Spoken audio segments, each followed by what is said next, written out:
If a bride sits you by the kitchen door at your own grandson's wedding, close enough to the swinging panel that servers thump your chair every time they push through, and if her mother says to the planner, loud enough for the flowers to blush, keep the old lady out of the photos, what do? Cry into the centerpiece? No. You dab your lipstick, straighten your collar, and remember who paid the down payment on their penthouse and whose name still sits on the deed like a patient hawk. People think revenge is noise. Real revenge is paperwork. My name is Louise Bennett. I am 79, and I have lived long enough to understand two things. A room tells you who you are to its host, and a deed tells you who you are to a building. That night, the room said I was a draft stopper. The kitchen door kept puffing hot air and onion breath over my shoulder. The DJ announced the bridal party like a parade of planets, and someone forgot to include grandmother of the groom. I smiled anyway, because I was raised to spare strangers my storms. Across the ballroom, my grandson Evan smiled a new smile, teeth too white, pride a little sharp. His bride Madison looked like a magazine cover in silk and nerves. I wanted to like her. I tried. But then came the slideshow. They flashed photos of our first home, the penthouse with the Hudson winking under it, and the caption read, "We did it all ourselves." People clapped. I tasted pennies. I paid the 80% down. I didn't make a fuss about that. I set up the Bennett Living Trust after my husband died, put the penthouse under it, and named Evan as a beneficiary, with a simple rule: behave like family, and one day you inherit the roof over your head. Behave like a stranger, and you inherit a lesson. We signed at my dining room table. My lawyer, Marisol, notarized. The deed remained in the trust. I paid the taxes and the HMA while they paid content producers to film the view. Ma'am. A server brushed my elbow, balancing a tower of plates. Sorry for the door. We asked to move this table. I patted his arm. Not your fault, I said. It never is the person carrying the plates. Then I heard the bride's mother, Trish with the high bangs and the low empathy, tell the planner, "No family shots with her, please. We want a clean look." Clean meant brand safe. Brand safe meant bloodless. The laugh that came after was the kind people use when they know they'll never need to ask for forgiveness. I picked up my purse. A small purse can hold a great deal if you choose wisely. Mine held a lipstick, a granola bar, my phone, and a copy of a document called Trustee's Affidavit of Authority. I had brought it the way some women bring tissues, habit. Out on the terrace, the city hummed the way it always does when it thinks you can't hear it. I texted Marisol, "You up? Kitchen door treatment. Time to clean house." 3 dots pulsed. "Say when," she wrote back. "I'll pull the HMA bylaws and the trust binder." "Morning at 9? Inside, the bouquet toss thumped against a chandelier and fell to the floor. A bridesmaid shrieked like it meant something. Evan and Madison twirled on the dance floor while the DJ told a story about how love is making room for each other. They had made room for me by the dishwashers. You should know this about me: I do not enjoy public scenes. I prefer private rooms and cold signatures. But I do enjoy fairness, and when it doesn't arrive on its own, I order it. I walked the long way back to the ballroom and past the photo booth where people were putting on feathered headbands and pretending to be less lonely. Evan's best man Hunter, whose actual name is Sean but who has decided to rename himself after verbs, stopped me with a grin that meant I was an errand he didn't mind running. "Mrs. B. Quick pic," he said. "I don't photograph well by the kitchen door," I said, and kept walking. At my table, there was a tiny place card with my name spelled right and the word vendor in faint print under it. That part was new. I turned the card over, nestled it by the breadbasket, and took a photo with my phone. Screenshots make good witnesses. Evan came by between speeches and put his hands on my shoulders the way men do when they want you to feel small but also loved. "Gran," he said, warm, rushed, distracted. "Having fun." "Is that what we call it?" I said, and lifted my water. Madison swanned up, smile glued. "So glad you made it, Louise," she said, and leaned down like we were friends and whispered, "The door is closer if you need, anything." "Like air," I said. "Exactly," she said, not hearing. I reached up and touched the pearl clasp at my neck. The pearls are older than any of us. My mother wore them when she married my father in a church that smelled like lemon oil. The clasp hides a tiny key. Not sentimental, practical. The key belongs to a fireproof box in my closet, and the box holds the original deed and every amendment to the trust. When the cake came, a tower of sugar architecture, someone made a toast about self-made love. I took a small bite and tasted corn syrup and ambition. I wrapped the frosting in a napkin, slid it into my purse, and stood. "Bathroom?" the planner asked, moving to shepherd me the way you shepherd toddlers and mascots. "Deed room," I said, and her smile puzzled into a frown. I did not cause a scene. I caused a plan. Back home, the house felt good around my bones the way a decent coat does. I changed into my navy cardigan, boiled a kettle, and set the trust binder on the table. The tabs were all where I left them. Evan had sent me a text weeks ago asking if they could fast-track a deed out of the trust for brand partnerships. I didn't answer. Tonight I answered with pages. I flipped to the beneficiary rules. We had written them plain: no cruelty, no coercion, no public shaming of family. The trustee, me, could revoke occupancy with 30 days' notice for conduct unbecoming. People scoff at words like that. They shouldn't. Conduct unbecoming is a neat little suitcase that holds kitchen doors and vendor place cards and whispers about clean looks. On the next tab, the HOA rules. No short-term rentals, no sponsored shoots in common areas without board approval, no filming staff without consent. Evan and Madison had filmed a doorman for a day in our life reel last month. Gabe told me he didn't sign anything. Screenshots, again. At 9 o'clock sharp the next morning, I sat across from Marisol in her small office above a deli that makes the only egg salad a person should trust. She laid out a neat stack: trustee's affidavit, notice of revocation of beneficiary occupancy, and a letter to the HMA detailing violations with stills from the videos. "We'll file the affidavit with the county clerk today," she said, tapping the top page. "Record the notice right after. Serve them by courier. HOA gets the letter and the screenshots." "And the deed?" I asked. Marisol's mouth did that thing it does before she brings the hammer down. "The deed stays right where it is, in your trust. But we record a memorandum of trust for clarity, so no lender or brand manager can claim ignorance." I nodded. It felt like winter light, cold, clear, correct. "Are you sure?" she asked softer. "There's no walking this back once we record." I thought of the kitchen door, the onion breath, the word vendor under my name. I thought of the slideshow caption, "We did it all ourselves." I thought of my pearl clasp key and the fireproof box and my husband's laugh when he'd say, "Lou, kindness is a choice, boundaries are a duty." "I'm sure," I said. Marisol slid a pen across the desk. I signed, steady. She signed, stamp loud and satisfying. The courier stood, ready. "One more thing," I said, and took the napkin-wrapped frosting out of my purse. I set it on the desk and opened it. "For your trash," I said.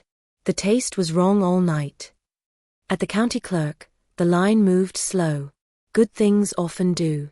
When it was my turn, I slid the affidavit and memorandum of trust through the window. The clerk stamped and slid them back with a smile I've come to trust more than any sermon. Walking out onto the sidewalk, my phone buzzed. A message from Evan: "Gran, we're wheels up for Maui. Can we talk when we land?" Also, the HMA emailed about complaints. I typed slow, "Talk now." Then I tucked the phone away, turned my face into the wind, and let the city blow the last of last night off me. Back home, I placed the recorded papers in the fireproof box and turned the key. The sound it made was small and final, like a door latching behind a person who has already left. The courier texted a photo of the envelope on their penthouse mat. I pictured it waiting like a quiet bomb. Then my intercom buzzed.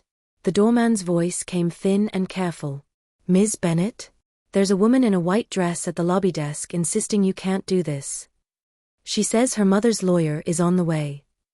I smiled and picked up the phone. "Tell the bride," I said, "to use the kitchen door."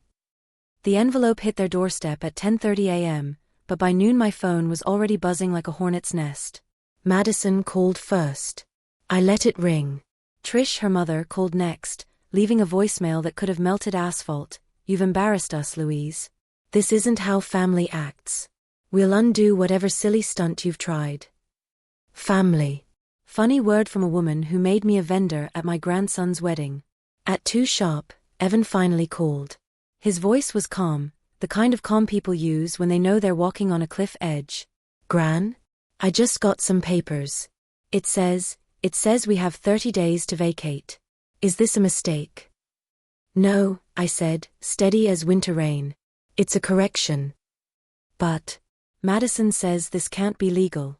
We bought furniture, we decorated, You occupied, I interrupted. You never owned. The deed is still in the Bennett Living Trust. Your name is nowhere on it. And now your conduct has made you ineligible to inherit. Those are the rules you agreed to, Evan. You signed them. Silence stretched so long I could hear his breathing. Finally he said, Gran, please. Don't do this. We'll fix it. We'll.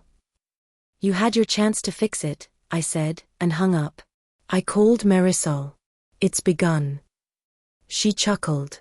By now they've read the poison pill clause twice. Let them sweat. Tomorrow we'll meet with the H&A.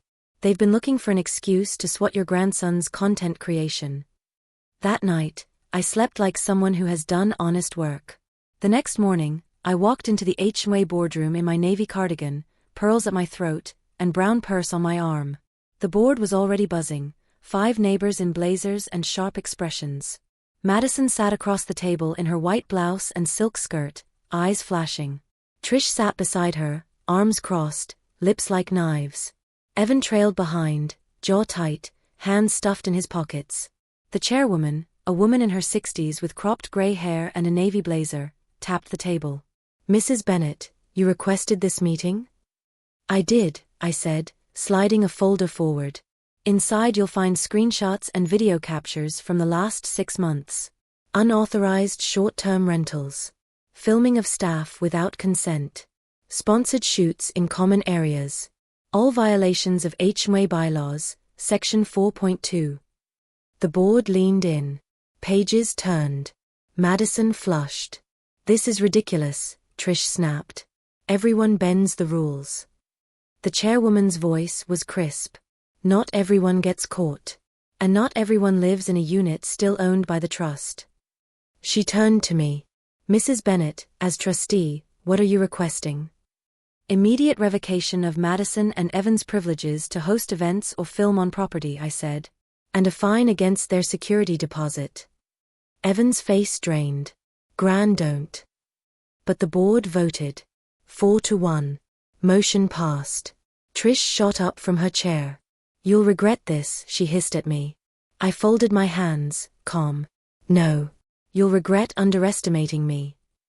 Back at my apartment, I opened the cedar box and laid out a final envelope I'd kept hidden even from Marisol, a letter Evan wrote me 6 years ago, thanking me for making the penthouse dream possible, and promising to always honor you as the matriarch of this family. His handwriting was messy, but the words were there. I slipped it into a plastic sleeve. Proof of intent. Proof of gratitude before greed rotted it. At 6 that evening, the doorman buzzed. Ms. Bennett? Your grandson is here. Alone. Looks shaken. Send him up, I said. Evan stepped in, suit jacket wrinkled, tie loose, face pale. He sat at my table without being asked, running his hands over the wood grain like a boy remembering Sunday dinners. Gran, he whispered, I messed up. You did, I said. Madison, she said if we owned the place free and clear, her brand deals would triple. She said it was the smart thing to cut you out quietly. I thought you'd never notice.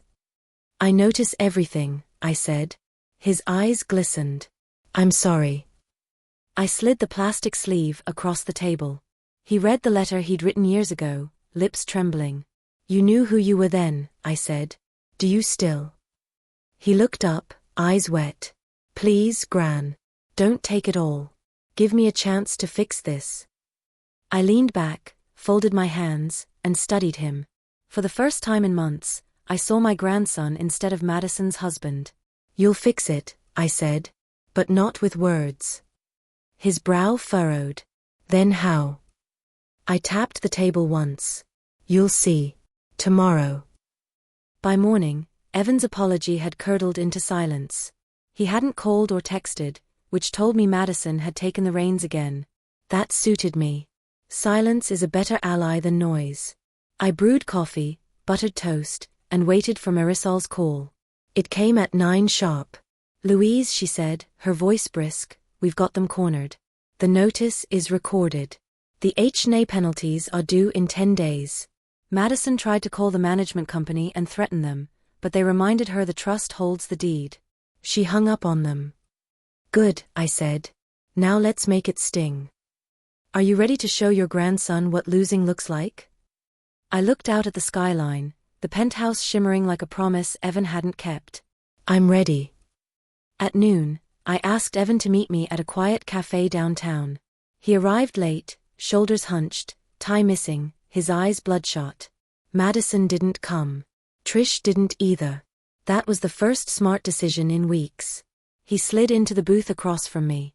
Gran, he said, please. Don't make me move out. Madison's humiliated. Everyone in her circle knows the HMA banned her. She says it's making her brand toxic. She's threatening divorce if we don't find another place fast. And what do you think? I asked. His face sagged. I think I should have never let her talk me into this. I think I should have told you the truth instead of hiding behind her. I sipped my coffee. Then here's the truth. The deed is in my trust. The board has you on probation. You have 2 options, leave with nothing, or stay under my rules.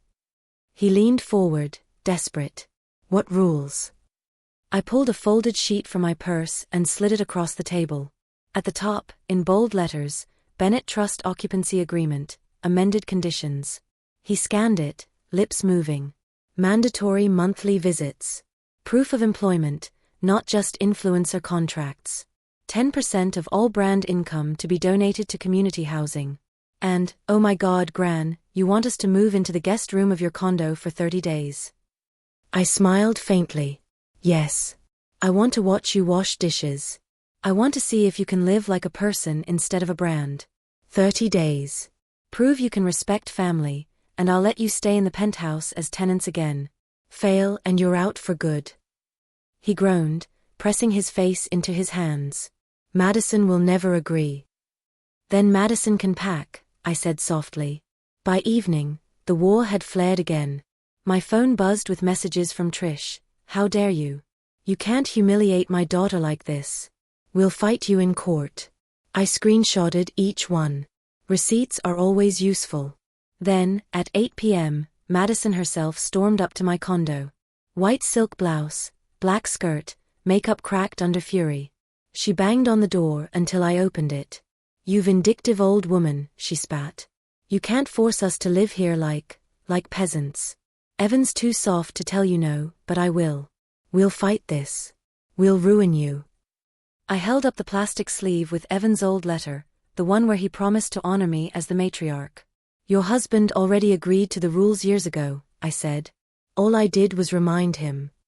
Her face twisted. You think you've won? I leaned closer. No. I think I'm just starting. She stormed out, slamming the door so hard a picture frame rattled. The next morning, Evan showed up with 2 suitcases and a duffel bag. Madison was not with him. He looked exhausted, but when he set the bags down by my couch, I saw something in his eyes that hadn't been there in months, relief. Madison's at her mother's, he said. She told me to choose. So I did. Good, I said. Now get the dishes out of the dishwasher. Supper won't make itself. He laughed weakly, but he did as I asked.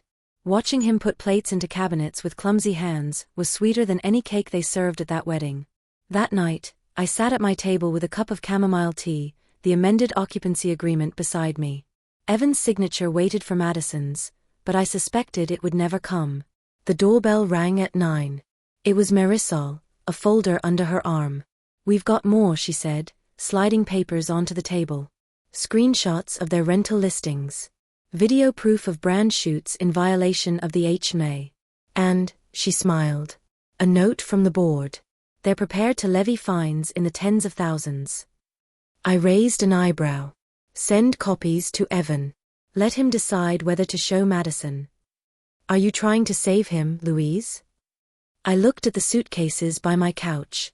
No. I'm trying to remind him who he is. The saving part is up to him. I sipped my tea, calm as ever. The papers on the table glowed under the lamp, a map of consequences. Because the penthouse wasn't the real prize. The real prize was Evan's choices. And tomorrow, Madison was going to learn what it feels like to be the one left outside the door. By Wednesday morning, Madison had gone public. She posted a glossy photo of herself crying on a white leather couch, perfect lighting, mascara streaked just so, with a caption that read, "Imagine being forced out of your home by someone who should love you most. Age doesn't excuse cruelty. Pray for us." Within an hour, she had 50,000 likes and a flood of comments calling me everything from heartless to jealous. I read the post over breakfast, buttering my toast with steady hands. Let her court strangers. I had documents, signatures, and patience. But still, a public fight required a public answer. I called Marisol. Time to open the box. She knew what I meant. 2 hours later, she arrived at my condo with a manila folder. Inside, the screenshots, the HOA violations, the letter Evan had written me 6 years ago, and my favorite, the deed itself, stamped and notarized, still in the Bennett Living Trust. We'll release this carefully, Marisol said. Not in anger. In proof. I nodded. Truth doesn't need drama. It just needs daylight. That afternoon, Evan returned from work, real work this time, at the architecture firm he'd abandoned during his influencer phase. His tie was crooked, but his eyes were clearer. Madison's post is everywhere, he said, sinking into my couch. People are messaging me, asking how I could let this happen. You tell them the truth, I said. He rubbed his temples. She won't stop, Gran. She says she'll sue you, drag you through court for elder abuse, for manipulation. I slid the letter he'd written years ago onto the coffee table. He picked it up, read it, and sighed. I meant it back then, he whispered. Then say it again, I told him. But this time, say it where the world can hear. The next day, we met at Marisol's office. She had drafted a statement for Evan, simple, clear, respectful. It acknowledged that the penthouse was owned by the trust, that I had made the down payment, and that occupancy was a privilege tied to conduct. It ended with his own words from that old letter, "I will always honor my grandmother as the matriarch of this family." Evan read it aloud, his voice steady. Marisol nodded. Good. Post it tonight. Let truth stand against theater. That evening, Madison doubled down. She uploaded a video from Trish's living room, tears rolling, voice breaking as she accused me of stealing a young couple's dream. She waved a set of keys at the camera. She thinks she can take this from me, but she can't take my love for Evan. Evan posted his statement an hour later. His caption read, "My grandmother owns the deed. She trusted me with occupancy, but I broke that trust. Madison and I misused the space for profit, against the rules. My grandmother is not cruel, she is protecting what my grandfather built. I stand with her." Within minutes, the tide shifted. Comments turned. Some unfollowed Madison. Some praised Evan. A few even wrote, "Respect your grandma, she built that home." Madison called him 17 times that night. He didn't answer. Friday morning, a courier delivered a legal notice to my door. Madison and Trish had filed an emergency petition for injunction, claiming I was evicting them without cause. Marisol read it, snorted, and said, "This will be dismissed before lunch. They're challenging ownership when you hold the recorded deed. They don't have standing." We went to court that afternoon. Madison and Trish sat on one side, all silk blouses and sharpened nails. Evan and I sat on the other, my navy cardigan pressed, my pearls at my throat, my hands steady. The judge, a man with tired eyes and a trimmed beard, read through the file. He raised an eyebrow. The trust owns the penthouse. The beneficiary rules were signed by all parties. Occupancy has been revoked due to conduct violations. And now the HMA has levied fines for bylaw breaches. Petition denied. Madison gasped. Trish slammed her purse down. The judge's gavel came down, sharp and final. As we walked out, reporters swarmed. Madison tried to speak first, her voice high and cracked. But Evan stepped forward, his voice calm and clear. "My grandmother is within her rights. She has protected this family's legacy when I failed to. I'm grateful she did." The cameras caught that. They caught my hand resting on his arm. They caught Madison storming away, Trish dragging her by the elbow. And by Saturday morning, the story wasn't cruel grandmother. It was the matriarch who took back what was hers. That night, sitting at my kitchen table, I placed the stamped court order into the cedar box. One more document, one more fence. Evan sat across from me, his eyes tired but steady. Gran, he said softly, I want to earn back your trust. Not just to live in that penthouse, but to be your grandson again. I looked at him for a long moment. Then you will, I said. But first, you'll learn what building feels like. Not just inheriting, building. He nodded, relief in his eyes. And while he thought the war was over, I knew better. Madison wasn't finished. The kitchen door had slammed once. It would slam again. Madison's last move wasn't a phone call or a lawyer letter. It was a spectacle. Wednesday night, the doorman rang my intercom. Ms. Bennett? We've got a florist, a lighting crew, and a camera team trying to go up to your unit. They say there's a healing gala tonight. Name on the work order says Bennett Penthouse Charity Live. There it was, her final grab. If she couldn't win the deed, she'd try to win the crowd and dare me to stop her in front of lights. Hold them in the lobby, I said. Tell them to wait for the trustee. I put on my navy cardigan, clipped my pearls, and slipped the recorded court order and the trustee affidavit into my purse. I texted Marisol, live stream stunt. Meet me in 10. Then I called the chairwoman of the HNA. We're about to enforce every bylaw you ever wrote.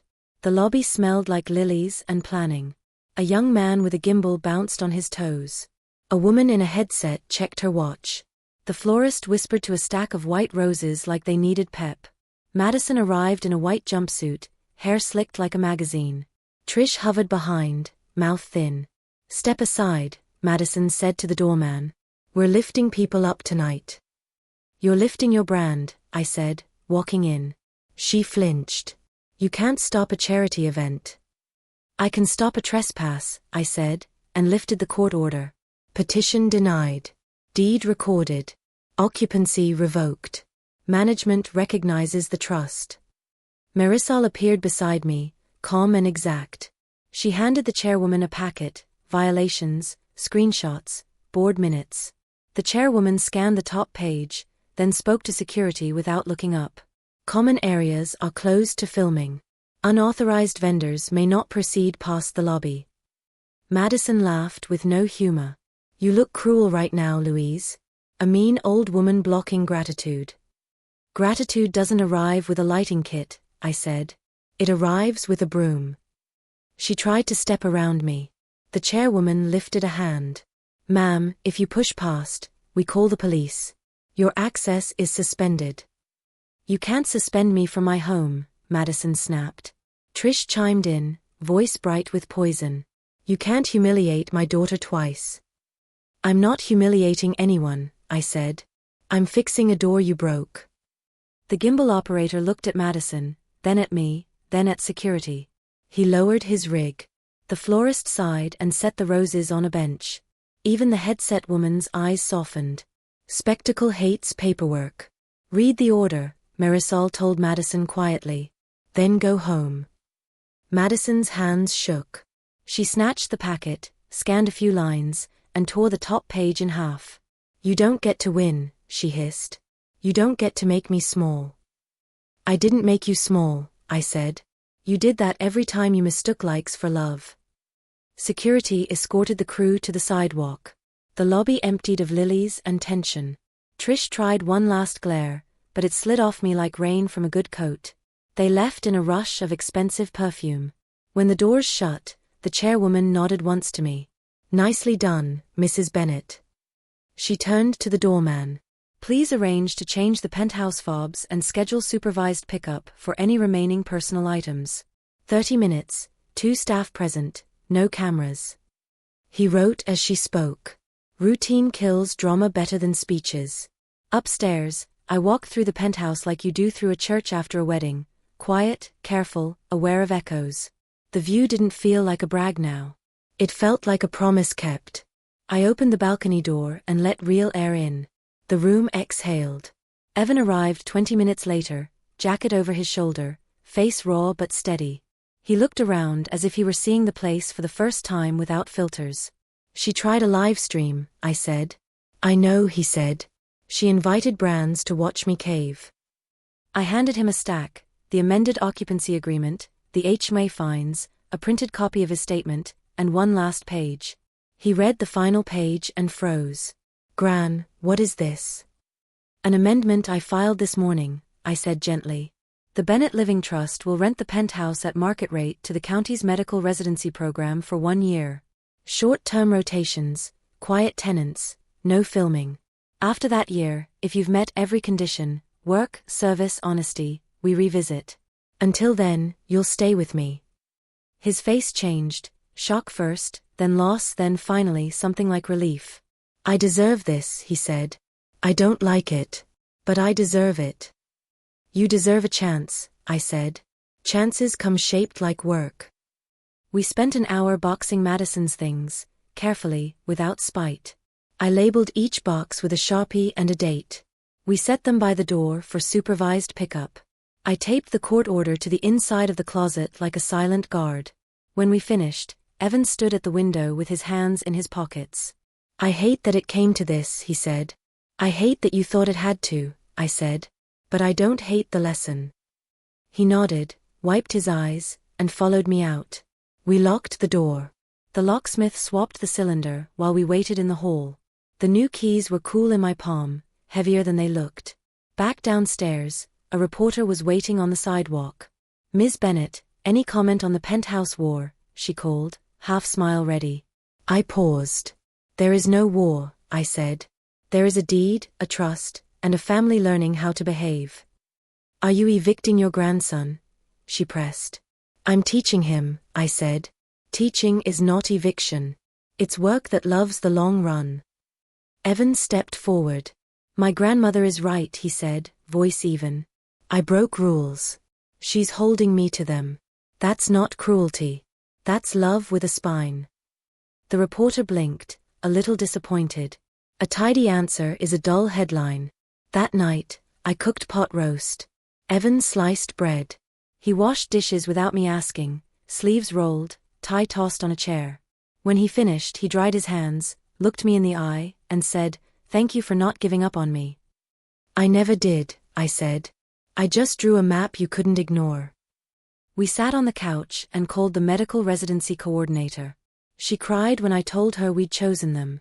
"We've been placing 3 residents in a hotel," she said. "This will change their lives." I hung up and felt the apartment lift an inch. At 11, a text buzzed, "Madison.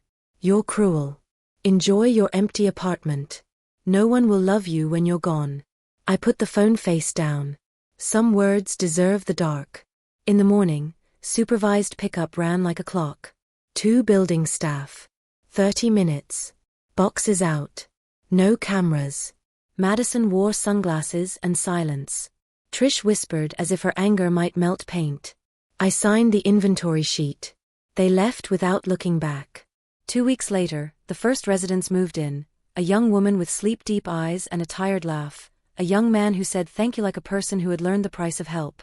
They set plants by the window and books on the shelf. They slept 8 hours for the first time in months. The building felt more like a home than it had since the day we cut the ribbon. On day 30, Evan finished his month with me. He'd kept his job, paid the HOA fine from his own account, and posted nothing he couldn't explain to his grandfather. He asked if he could stay 1 more week. "It's easier to be decent here," he said. I told him yes. He went to church with me that Sunday and shook hands with men who remembered his father. He carried casseroles up the stairs for an old neighbor without a phone in sight. I took the keys from the dish by my door, ran my thumb over their teeth, and smiled. I had taken back more than a penthouse. I had taken back the standard. On my way to bed, I stopped at the fireproof box. I placed the new lease with the residency program beside the deed, the court order, the amended rules. I closed the lid and turned the tiny key hidden in my pearl clasp. The sound it made was small and final and kind. People think revenge is making someone bleed. They're wrong. The best revenge is making the lesson permanent. The kitchen door is closed, and the front door is mine again. Thank you for watching.